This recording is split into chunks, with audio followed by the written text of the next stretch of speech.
play?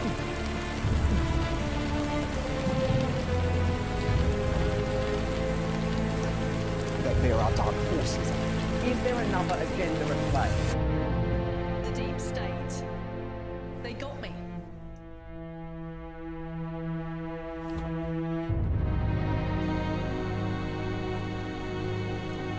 The deep state. Is there another agenda at play?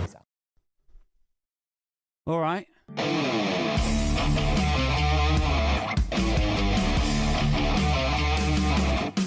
Bap, bap, ba ba ba ba bow, ladies and gentlemen, and everything in between. Welcome, welcome. How we doing? Is the music up too loud? Let me just bring that down a little bit. I hope you're good. Welcome back. Welcome back to Aid Thompson and Other Disappointments. People, listeners, peeps, people of the Booge, viewers, Patreons, YouTube channel members, all of y'all. Hope we're good. Welcome back to this Friday night live show, podcast, live stream thing, for which we all meet every week at 7:30 on Friday, and some of you catch up later on Spotify and Apple Podcasts, the pretender fucking heathens that you are. How you doing? How are we handling everything out there? Cheers, by the way. First up, before we get into the podcast proper, a hello to the newbies who happened across the Far Right Watch video I put out earlier on in the week, and now maybe you're checking in tonight for the first time for the live stream, for the live version. Hello to you. If that's you, make sure that you say hello in the live chat. Pop a little yes, that's me, into the live chat if you would be so good, so kind. Say hello, it's me, here's my name, I'm a first timer here in the chat thing. And everybody else, make sure that you say hello back. Make sure that we're all being friendly and welcoming and keeping it booge. Second, what is up to our newest members?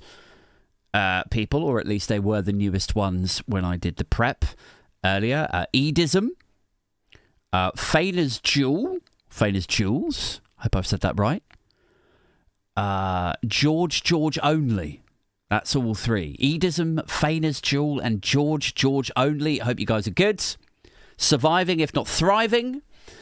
They're the three newest members to the channel, so welcome to the cult, to them, to the congregation, to whom I babble my Old Testament-style threats and fury, and, of course, administer wine to said congregation. Like the good Catholic-like priest-style figure that I am, apparently, styling myself as this week. Does that work as an intro? Not really, Aid? Okay, cool. Starting strong. This week's favourite member, each week I try and pluck at random a member of the channel here on YouTube, or a Patreon subscriber, which you can sign up for, by the way, for only £1 a month to support the channel. Or if you want to get early access to the podcast, like after I do this, it will go on to members only. If you want to get access to it straight away over the first 2 days, or if you want access to the Discord to chat with the other Patreons and get invites to the meetups, the next one is in June in Liverpool. If you want a shout out as a certified enabler of my hate, rage and bile that I put out each week, then that's £5 a month. So £1 to say thanks, doff of the cap to me. £3 you get it early podcast. £5 you get everything else per month. But yes, then you would be an enabler of my rage, like these legends. Look at them. Look at these beautiful bastards. People like Kai, people like Richard Marsden, Hazel Hunn, Emily B, Peter Del Monte, Diz. Mighty Diz. Anyway, sorry, get to the point, Ed. This week's favourite member is Varzig. Varzig? Hope I've said that right. What's up? Are you here with us? Watching the live stream? Varzig? I hope so. Let me just see what's going on with this bloody live chat again. It keeps going weird, doesn't it?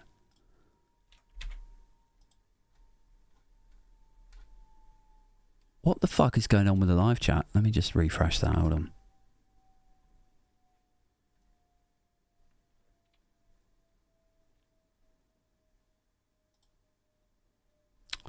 This is so fucking weird. I thought I had it. Oh, has it gone back to top chat? Maybe that's what it is. Sorry, 2 seconds. 2 seconds, guys. I thought I had fixed this time. But apparently, it's being a bit of a shit bar. God damn it. Got to break it to bring it back again. People calling me tech granddad and boomer. Yeah, I'm not feeling too clever with the technology at the moment. I have to. I really resent having to like look into and debug other people's technology.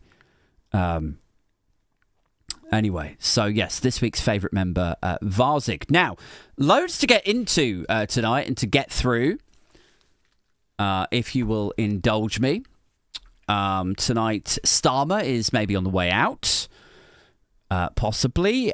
Reform UK, bit of crypto nonsense going on with Reform. Kemi, friend of the show, Kemi Badenoch, Kemi's just being Kemi again. But before we get into all of that, this week's show is brought to you by a new sponsor, guys. Really, really exciting stuff. Very excited to have them backing me. And before you skip past it, if indeed you are playing catch-up later, before you skip past it, just let me explain or re-explain to newer listeners, newer viewers, how this works. I've warned you all about this before. If I don't get enough Patreons to back the channel... and we're currently fluctuating at around 100 all in right now. If I don't get to 300 or 400 to financially support me, if we don't attract sponsors, I'm just going to make up adverts and put them at the beginning of the show anyway, and you'll just all have to fucking sit through them. So you may as well try. You might as well try and help me get the brand deal with Superdry, or I'll, pretend that I have one. And you'll have to sit through my faked adverts for them. And that's shit for you, obviously, isn't it? That's not good fun for the listeners. Plus, I don't really want to do that. And Superdry will fucking end up with a haggard 45-year-old satirist as a fucking brand ambassador, won't they? So they won't be happy either. It's a lose-lose-lose. They'll have me representing their gear, but on his own terms. For a goof, soiling their reputation, so they will. So really it's best all round if we work out a deal here, isn't it? It's in everybody's interests if we sort out a deal. But no, not Superdry this week. They are not our sponsor. This week's sponsor is Flag Badger Lager, the Patriot's choice. Grab yourself a 4-pack today of this delicious, refreshing 8.5% vol lager. England, my England! England, my England! For that immediate train derailment feeling of intoxication you've been yearning for. Flag Badger is the only lager that's sure to get you inexplicably fired up about everything from the BBC to boats to trans people and beyond. I just love England! Just let a couple of mouthfuls swill around those cavities and feel the love that you feel for your country somehow re-manifest as a rational hate. Oh, why is the sky gay? Flag Badger Lager, realistically soon to be marketed in North America as Jesus Juice. Grab a can now. Okay. Now we got the sponsor out of the way. Now we can get into the podcast proper, can't we? So, in we go, consensually penetrating your senses once more. Let's get into this like Christy Noam's husband gets into a double F cup bra. Big week for Starmer this week. Potentially a consequential week for our Prime Minister. Super quick recap. He had Peter, Prince of Darkness Mandelson, brought in, who had been twice sacked before, this time brought in as the British ambassador to the United States over in Washington, D.C. Background checks were completed to establish whether this shamehole scandal magnate could possibly be a suitable candidate for the position, which in itself is kind of funny, I think. You know, why are you bothering? Like, why?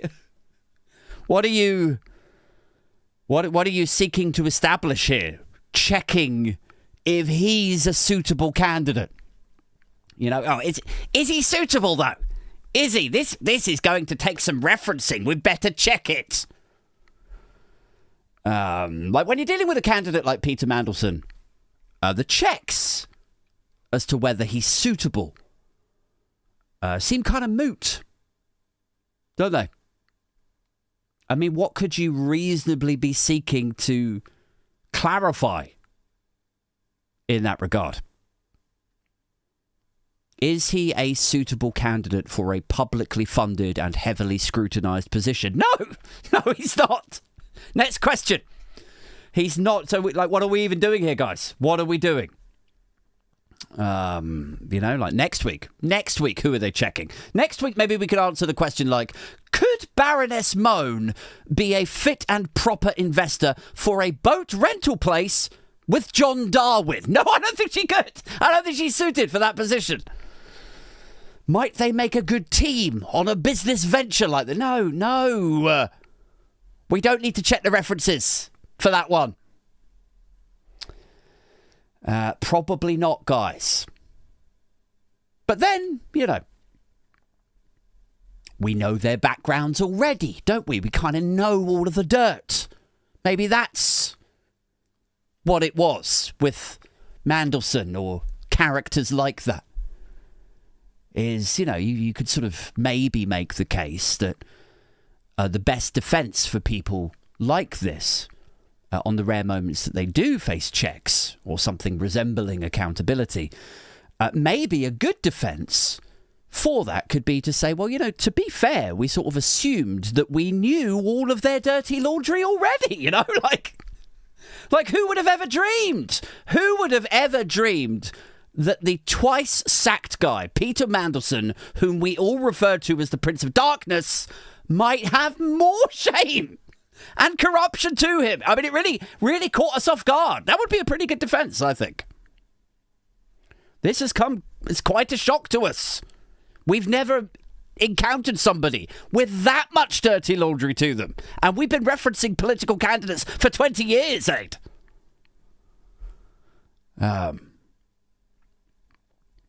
Because what happened here, guys? What happened here? Get back to the recap. Thompson. So he became ambassador, but then they sacked him for appearing in the same Epstein files as the president of the United States, which I would have thought would have made him a better ambassador in that setup. I would have thought, they clearly have a lot in common with each other. It's good for relationships. It's good for building rapport, I would imagine.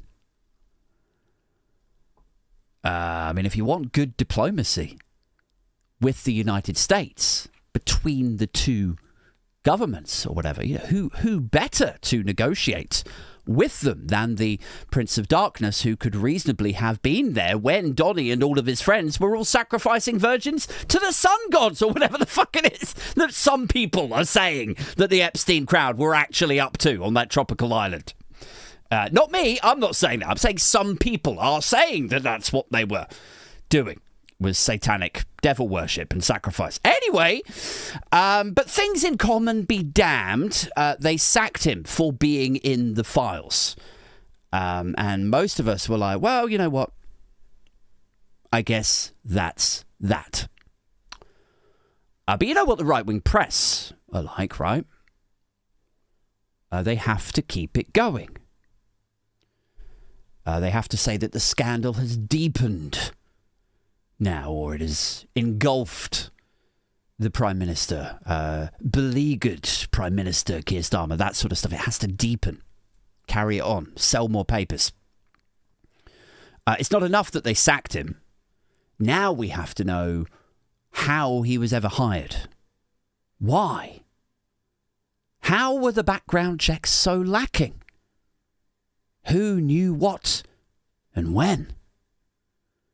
The buck must stop with Starmer and so on. Which I don't necessarily disagree with.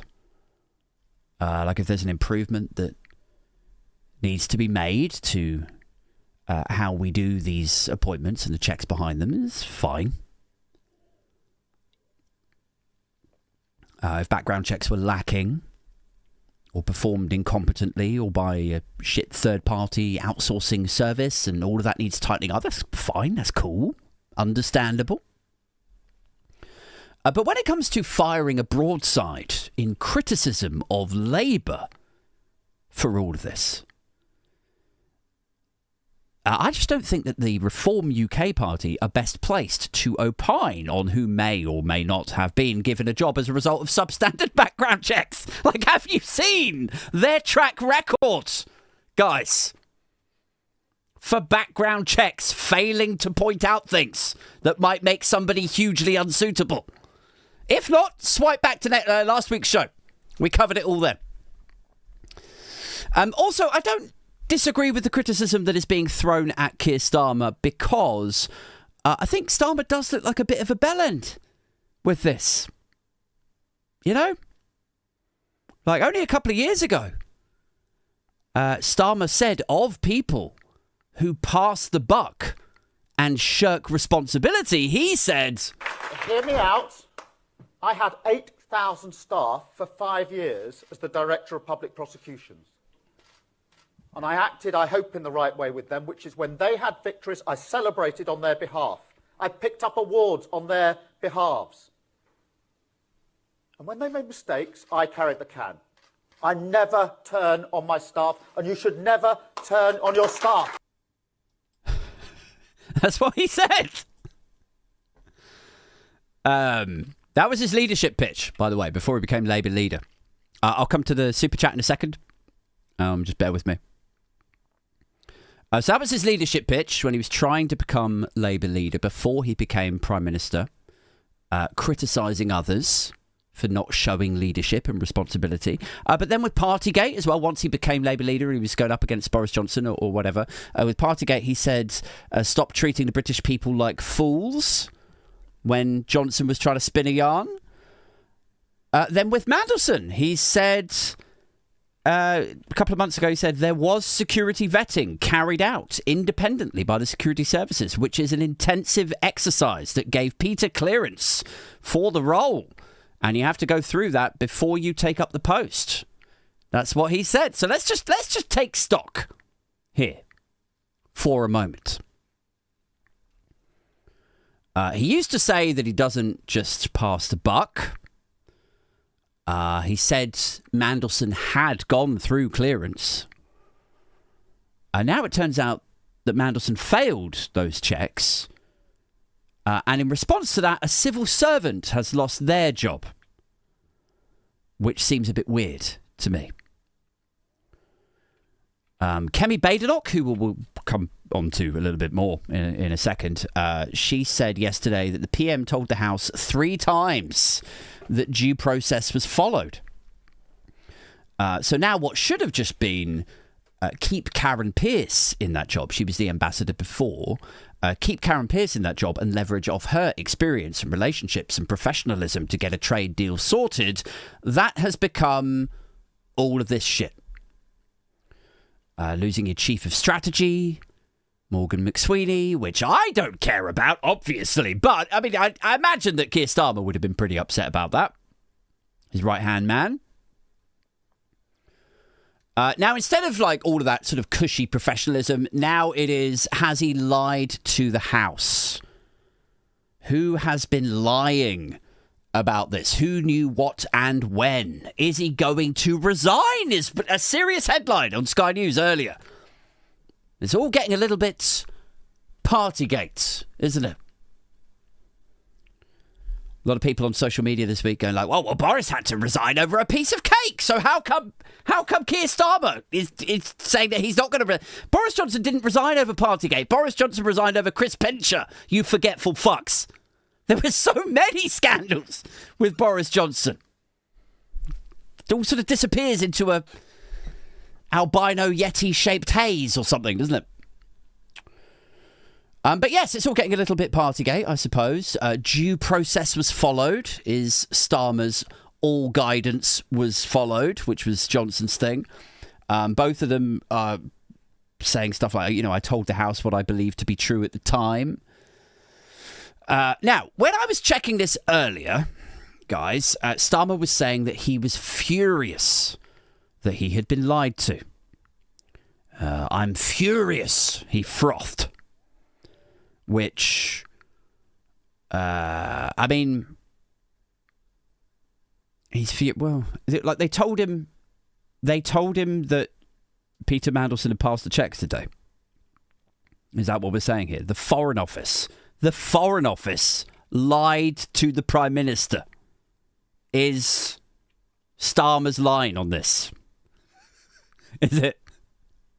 The apolitical, neutral civil servants in the Foreign Office just randomly chose to withhold that information, to lie about it, to say the opposite had happened. Yeah, he's passed, he's fine. That Mandelson had failed vetting. That is Keir Starmer's line of defence here. He's furious. Does anybody believe that?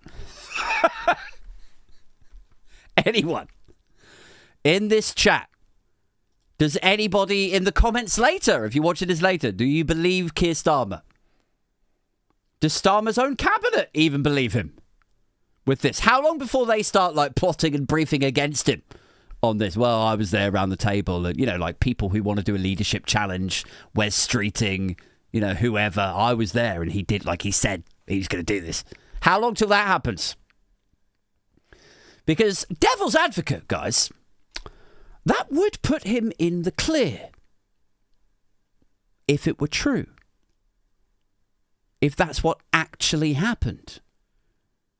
If the Foreign Office told him that Mandelson was good to go and he just sort of went off and then said, Mandelson's been checked and he's all good. He wouldn't necessarily have lied himself, would he? He would just be going off the information that he had been given. I said what I was told. And what I was told was that he was good to go. He was a lovely guy with absolutely no blemishes on his career. That's a terrible Keir Starmer impression. I apologise.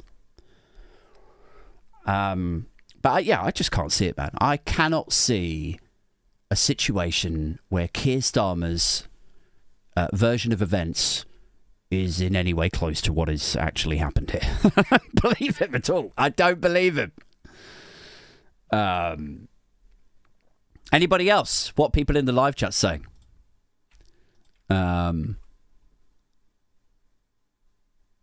It's also Gordon Brittus, isn't it? Says Gordy. A different bias has created a justification for the Starmer response, says Diana Patterson. That's interesting. I did have a little back and forth with him earlier. I'm just going to turn my heater off. Sorry, bear with me.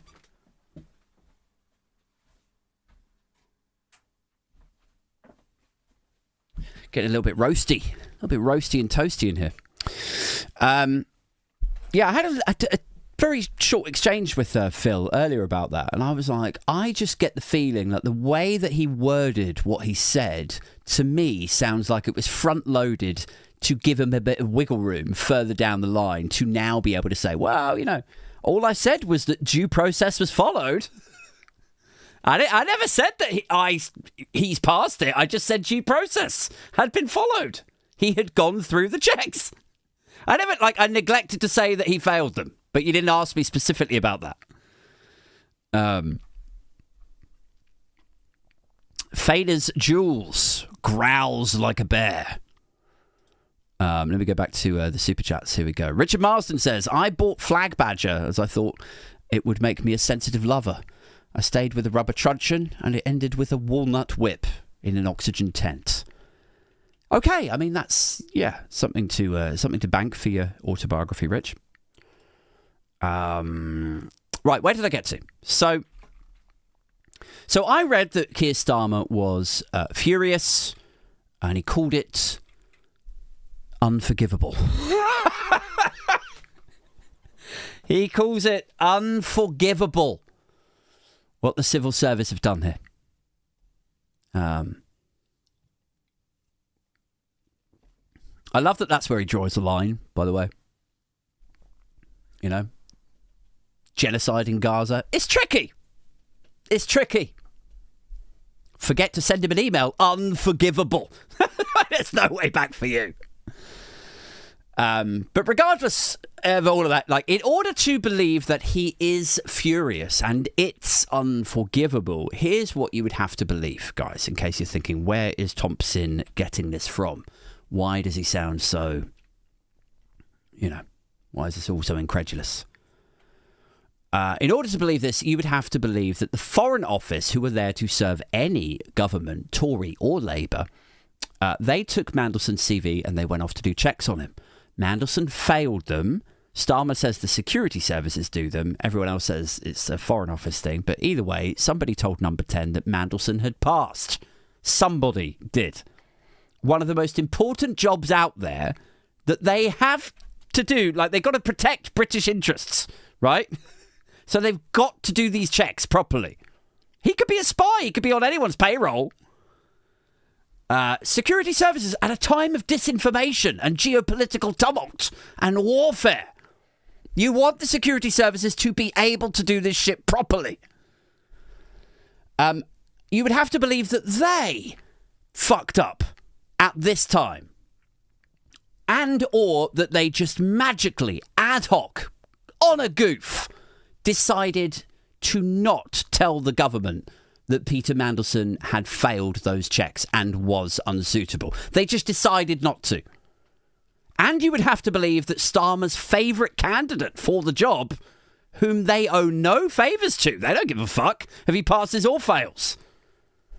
But by doing a favour for him and green-lighting him to go into the embassy, they would expose themselves to huge risk.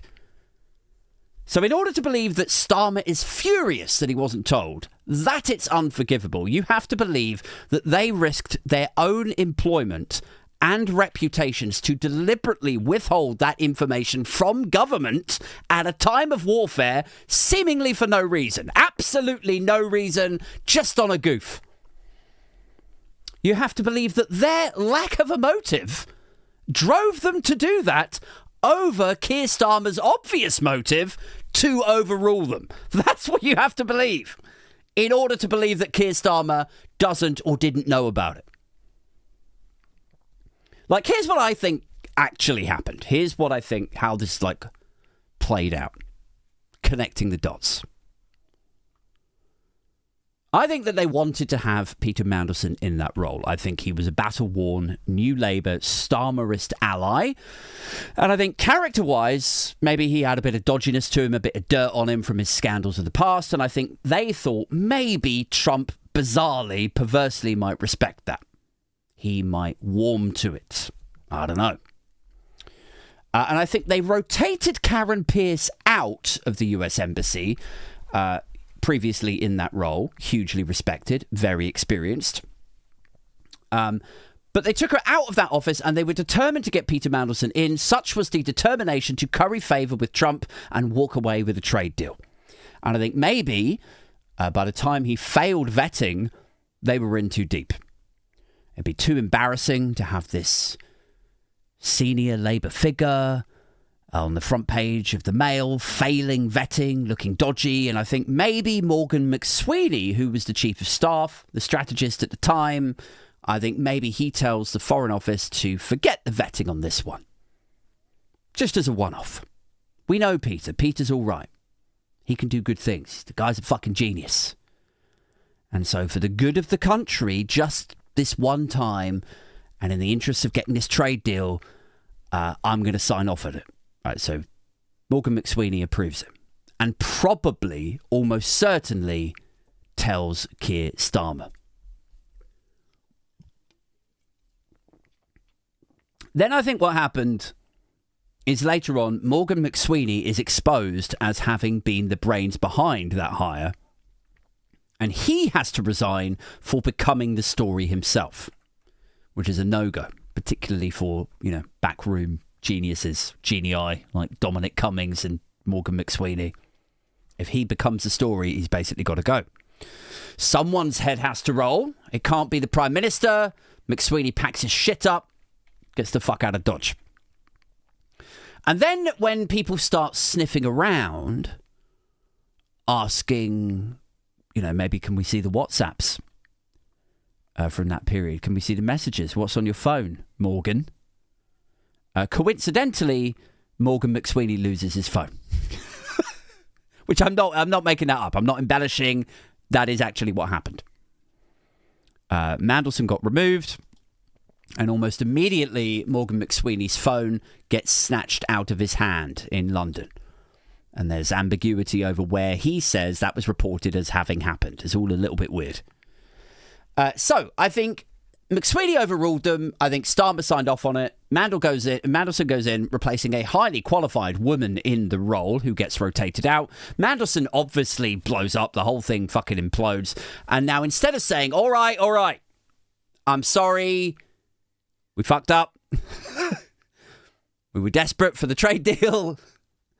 And we hoped that the Epstein shit wouldn't come out. We were kind of aware of it, but we thought we had a few months before the whole thing came out. Pam Bondi was on the phone. Anytime we asked her for dates that it might bubble up at, she kept babbling on about the Dow. So we thought we had time. But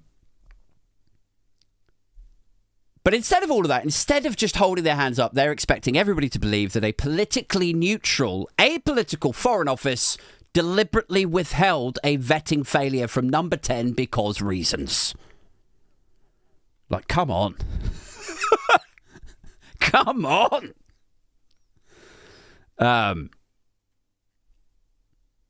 They're supposed to be lawyers, this lot, aren't they? Keir Starmer was a fucking lawyer. Half of them are lawyers. Emily Thornberry used to be a lawyer. Does anyone think that this sort of alibi would stand up in court if this lot were the lawyers? What was he before? What was Keir Starmer before? He was director of public prosecutions, he said, didn't he?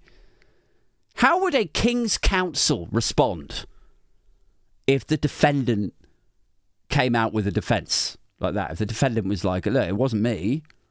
It wasn't me that did it, even though I had motive. Everyone says I had motive. And I ran around saying, I'm going to kill the bitch. It wasn't me that did it. It was plot twist. Plot twist, guys. Bit of a curveball. It was juror number 5 who had no skin in the game and had never met her. Frankly, it's weird now that I see juror number 5 in here on the jury of the trial of the thing that you're accusing me of. It's a bit weird. It's a coincidence. But it's definitely him. He uncharacteristically randomly killed the bitch. I rest my case. Do you think they would accept that as a defence? I'm not sure that they would. These lawyers that rule us. But if Keir Starmer was King's Counsel in that scenario, he'd be like, yeah, sounds plausible. That sounds all right to me. Yeah, we've got no further questions, Your Honour. Getting short of breath. Stressing me out, man. Stressing me out. Maybe I need a can of Flag Badger here to take me down a notch. Anyway, so Sky News reporting earlier that the Prime Minister is not going to be resigning over this. But that's presumably because he's already got his leaving due booked for just after the locals. So, don't want to mess up those party plans, do we? Haphazardly exit now. Early doors. Wait for May the 8th. Guys, do it properly. Like we planned, Keir. I was chatting to somebody else on a group chat earlier. And they were like, so, his track record as a guy who champions women is actually pretty shit at the moment. It's, if you cast your mind... Emily Thornberry was, quite a close ally of his, I think. They're both, neighbour constituencies. And then he just, completely sacked her off for a job in the cabinet. Still don't really know what that was about.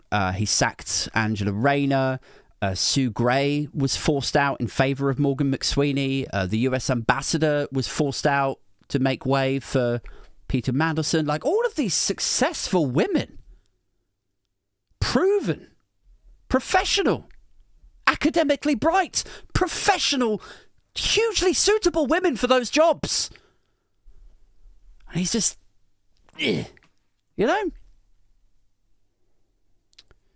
And I was in response to this in the chat group, I was like, I don't know why he doesn't just lean into this behaviour, just kind of really fifth gear into it, here's what he should do. He should hire a minister for women inequalities, but it's her entire job to take the fall for when one of his underqualified male mates fucks up and he needs a woman to lose her job over it. That's it. The Labour Minister for Women Inequalities in a Keir Starmer government she's just there to take the fucking blame. That's what he just really lead into it. You have someone storming into number 10 into his office, be like, Prime Minister, I regret to inform you that Wes Streeting has been caught selling secrets to Israel. And Starmer will be like, oh, Jesus. All right, okay, Bridget, up you get, love. Time to shine. That's what he should do. That's a Starmerist strategy, I think could work well for him. Kemi Badenoch, we mentioned earlier. Kemi Badenoch was in the FT the other day. Her team launching a new campaigning strategy where they try to remarket her to the electorate as the only leader with a backbone, guys. How about that shit?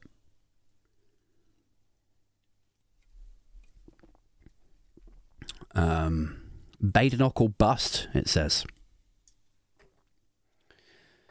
The only leader with a backbone, which I thought was interesting.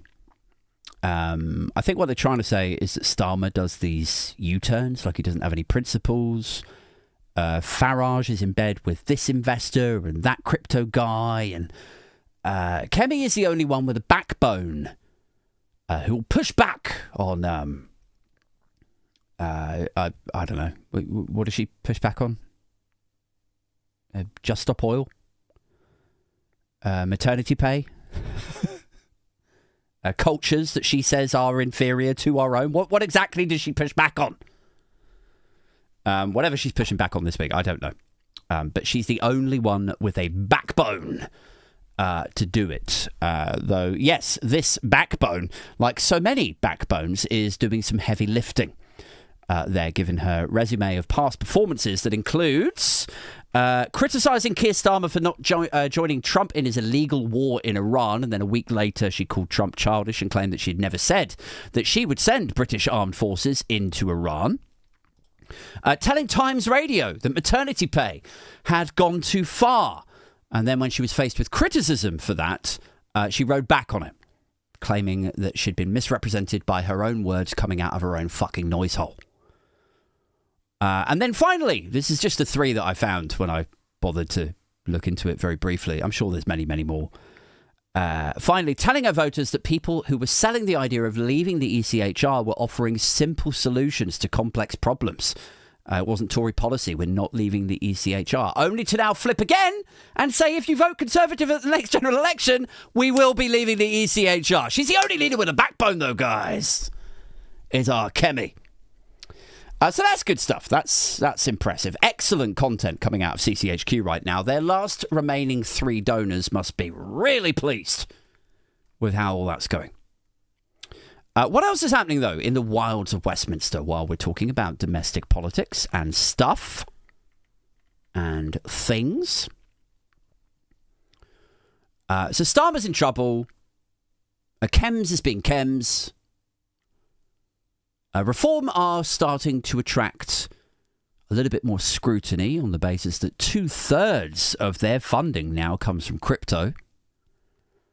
Farage himself, over the last few days, bought £2 million worth of Bitcoin. Fraser Nelson at the Times, that bloody liberal lefty. Fraser Nelson at the Times. Wow. Pardon me. You don't get that on the newsagents, do you? This ain't the fucking newsagents, you heathens. Fraser Nelson at the Times said at the same time they're proposing deregulation for crypto, he said reform are becoming the political wing of the crypto industry. And some are saying, oh gosh, almost spilt my beer over myself there.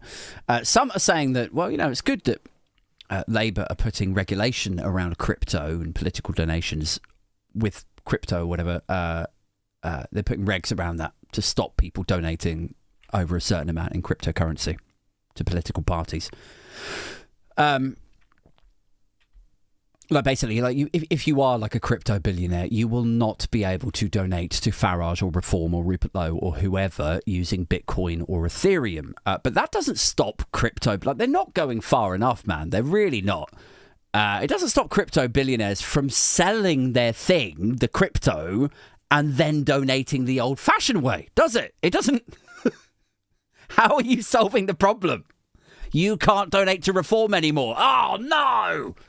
Unless you just change it, like in a few minutes, into pound sterling. And then you're fine. Oh, okay. Why did you even tell me then? Like, that's not a hardship at all. The biggest donation they've had so far in Reform UK was from that, I don't know if you remember this, we were talking about it a few weeks ago. It's a Thai getaway sort of lifestyle entrepreneur guy. He made his money in like jet fuel and like, you know, petrochemicals and, but he's also a massive fucking crypto like investor chappy. And I don't think he actually donated using Bitcoin, did he? Like somebody can correct me on that if they want to, but I'd be really surprised if even he donated in Bitcoin. Like I don't think that happens really. Like the whole fucking industry needs regulation, doesn't it? It's fucking nutty. How Wild West it still is now. Like I got my fingers burnt with Bitcoin like in 2016 or 2015 and we're like 10 years down and nothing's happened. Nobody's putting the reins on it or anything. Like you could go online, you can go to like a crypto marketplace, Bitcoin marketplace. You can, I mean, not right on the thing, but you could go on the dark net and you could buy a gun in England. You could hire a hitman. You could get a package of drugs posted. I know people who have bought drugs on the dark web and had it shipped to them. This happens. It happens. And the transactions aren't impossible to trace, but it's not the same as if you use your debit card and they could see who you are and what you spent that shit on and like where and like they could find that no problem. It's like it's not impossible to trace it, but it's, you know, it's still pretty dark. There's a reason that terrorists use it.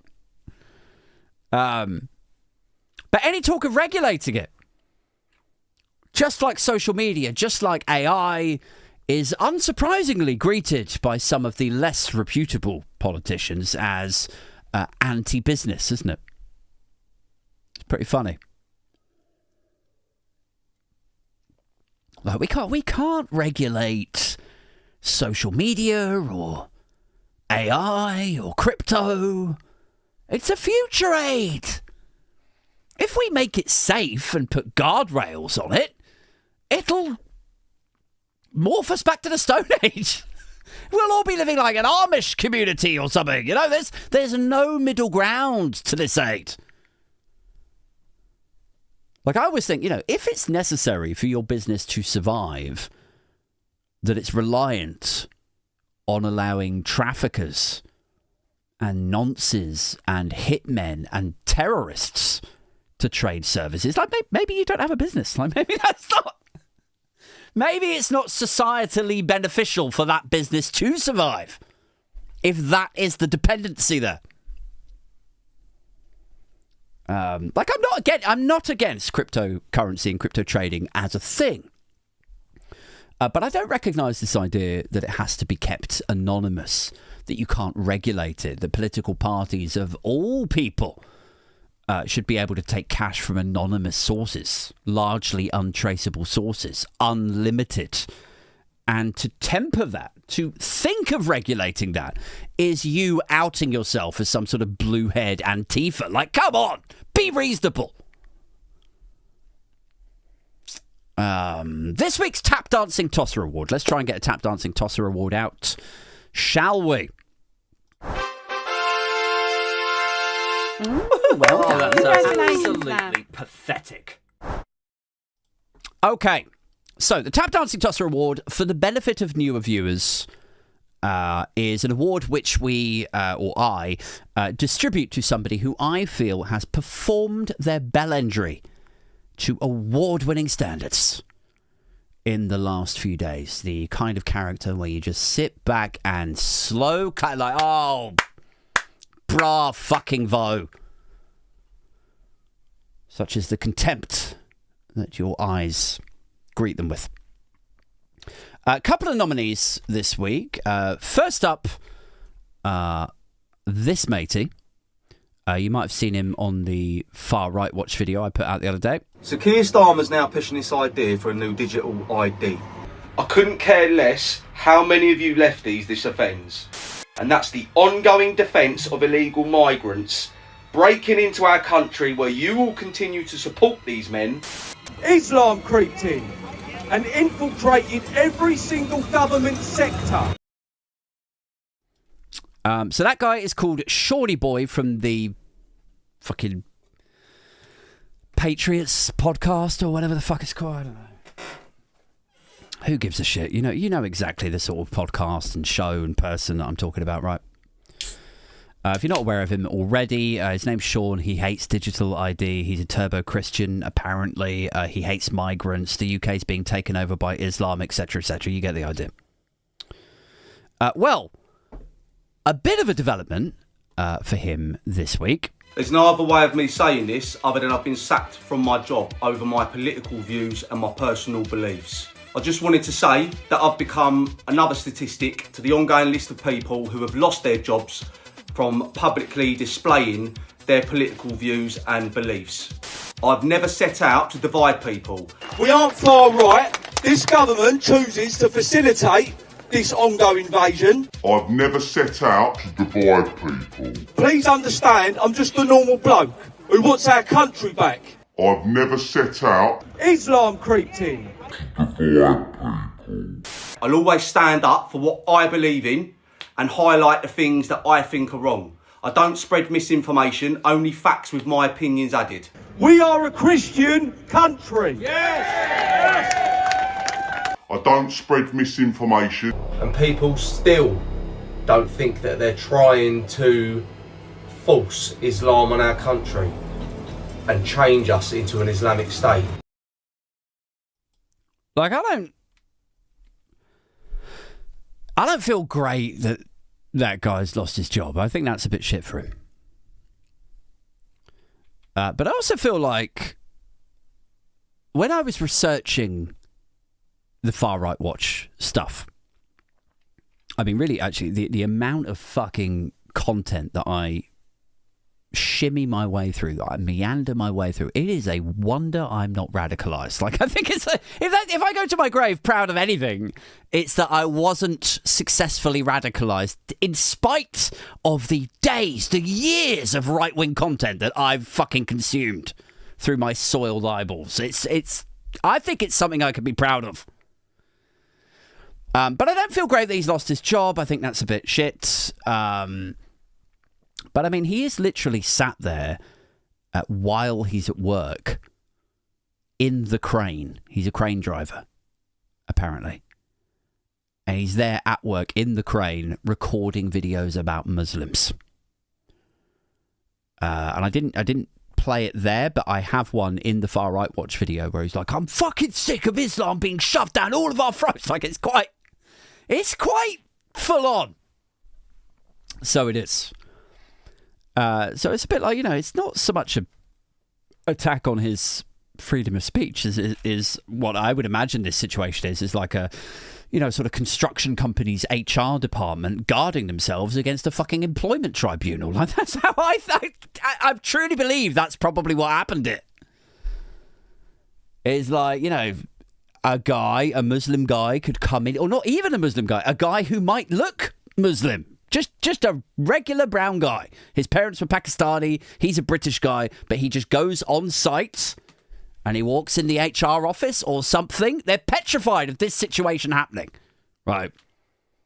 You go into the office and he'll say, yeah, I'm a Muslim guy, or I look Muslim. I see this far right matey on site with me.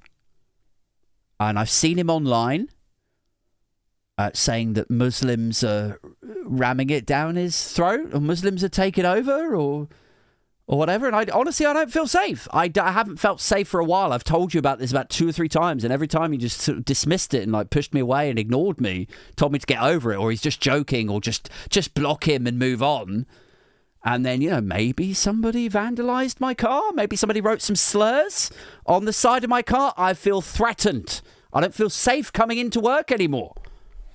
What did you do to protect me in the working environment? Nothing. So I'll have a year's salary, please, because I didn't feel safe. They're petrified of getting sued in that kind of scenario, which would happen, by the way. Slam dunk. And so, the construction company are like, even if you don't personally feel threatened, and even if we don't personally feel like there's a high likelihood of you being attacked or experiencing any racism, we have to take this seriously. We have to get rid of him, offboard him. So we could give the award to this matey, to Shorty Boy, but it feels a bit much. Feels like he's had a bit of a rough week. First far right watch, then he loses his job. Maybe we'll cut him some slack. Maybe this will give him time to reflect and grow a bit. Probably won't. Probably just give him more time to get more engulfed in the algorithm. If we're honest about it, feel more embittered about the woke agenda or whatever the fuck that was. Like, give it a month. Give it a fucking month of him sitting at home on his own, doing nothing, job hunting. Like, how many of his lot, how many of that kind, like the right-wing kind of, they used to just be a little bit conservative, how many of them got radicalised in the pandemic? Him, probably, Mrs. Kent, all of the rest of them. Like, maybe there is something to be said for the, the lockdowns were evil crowd. Maybe there's some truth to that. I don't know.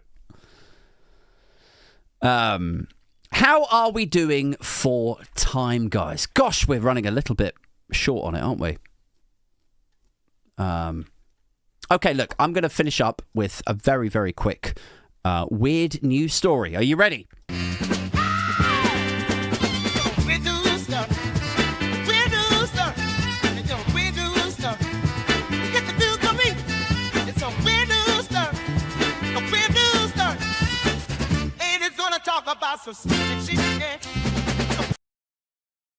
Okay, guys.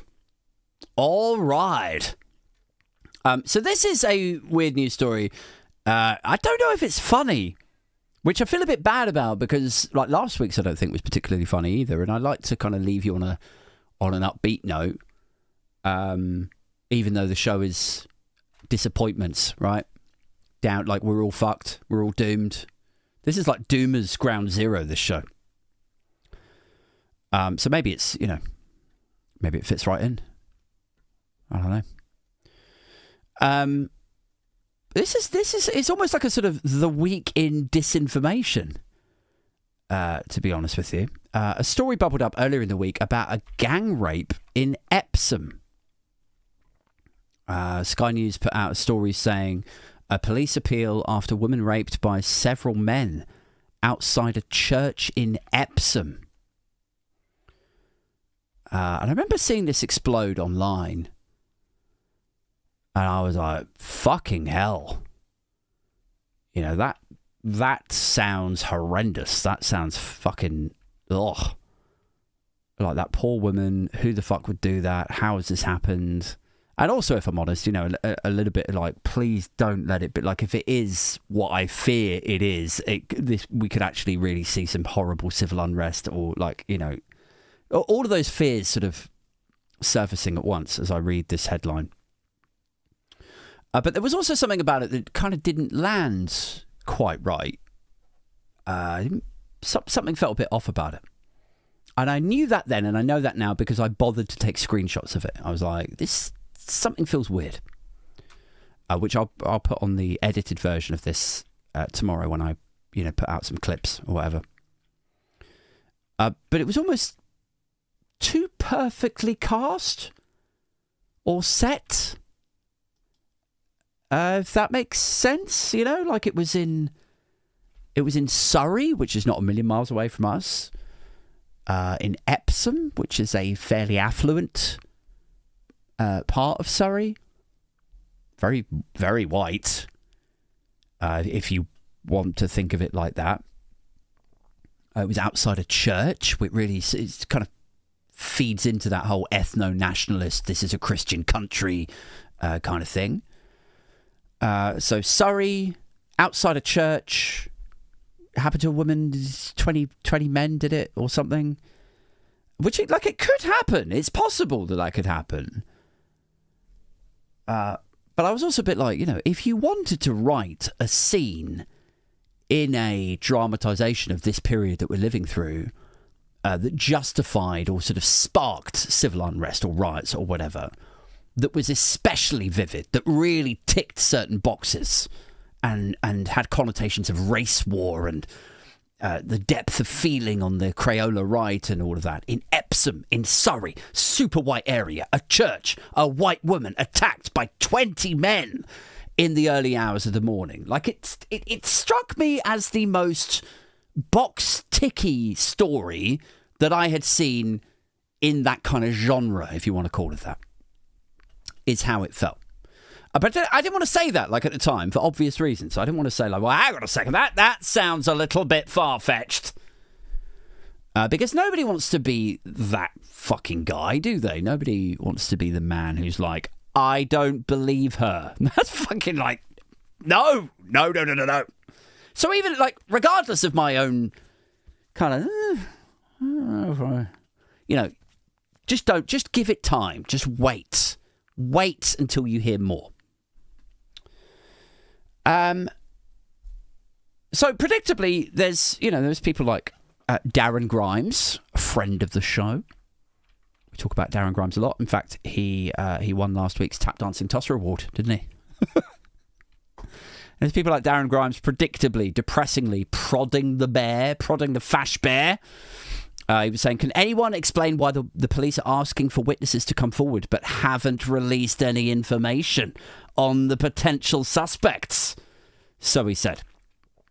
He's dancing around the idea there, isn't he? Prodding the bear, dancing around the idea, the suspicion that our institutions are keeping things from us.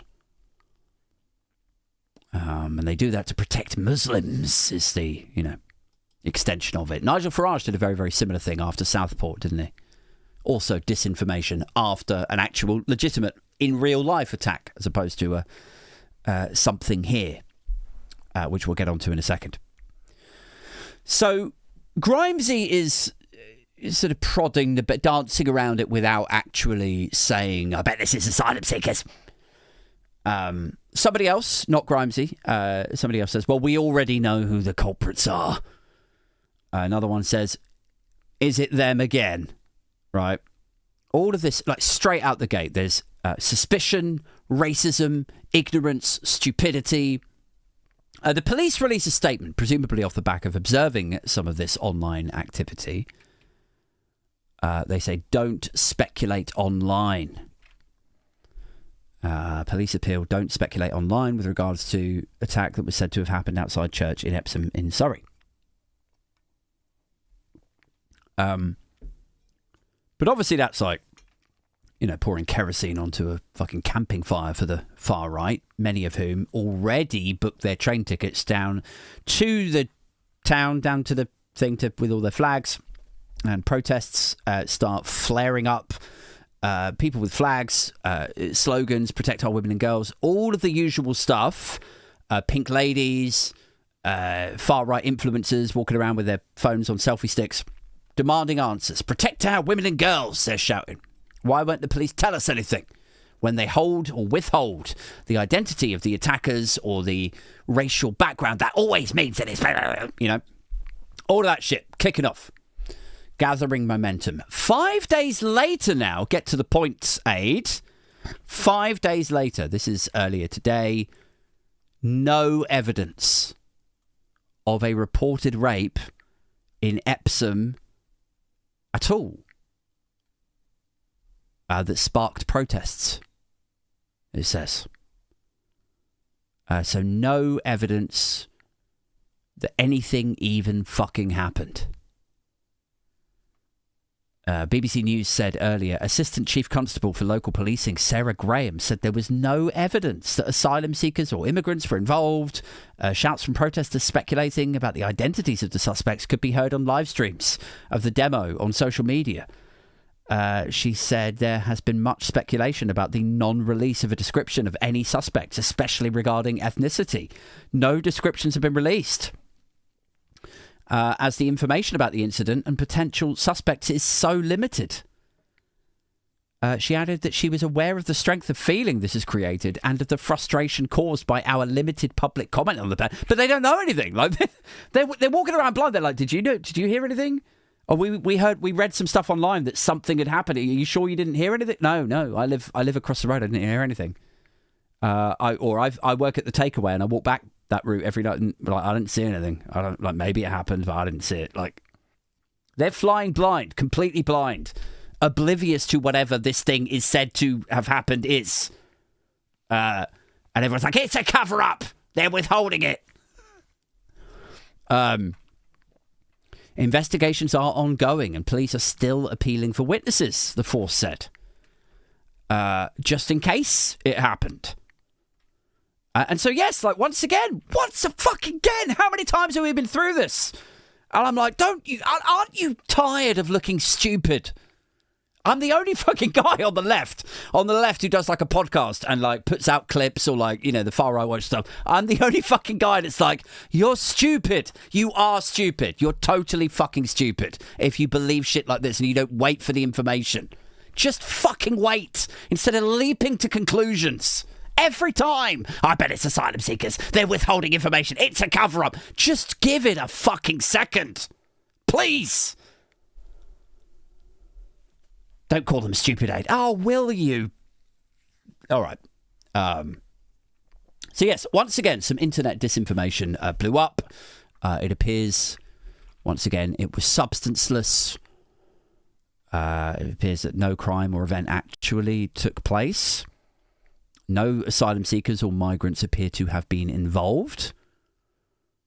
Just another load of rubbish and rage that blasted out across the timelines, and all of these people, who I will now name, they shared it and drew suspicion and contributed to that moral panic. Darren Grimes, of course, top of the list. Chris Rose of Reform UK. Orla Minihane of Restore Britain, formerly of Reform UK. Shawnee Boy, of course, friend of the show. James Goddard, the Brexit high-vis donning matey who harassed Anna Soubry in Parliament Square. Hannah's World, the far-right influencer. Carol Malone of Jeremy Vine fame. Basil the Great is a frequently shared right-wing account that's actually fueled by a VPN. He's based out in India. He's not even like in the UK, constantly talking about like, what are we going to do to protect our country? It's like, you don't even fucking live here. It's like an Indian rage bait account. Shilling crypto to people. And I'm not saying that they knew, like all of these people knew that they were spreading disinformation. I'm not saying that. I'm saying that this is, again, a story that turned out to be seemingly nothing. Like, maybe something will come of it. Maybe some witnesses will come forward, and it did actually happen. But it appears now that the police are reasonably confident that it didn't, because they put out a statement. So I'm not saying that they knew that it was disinfo.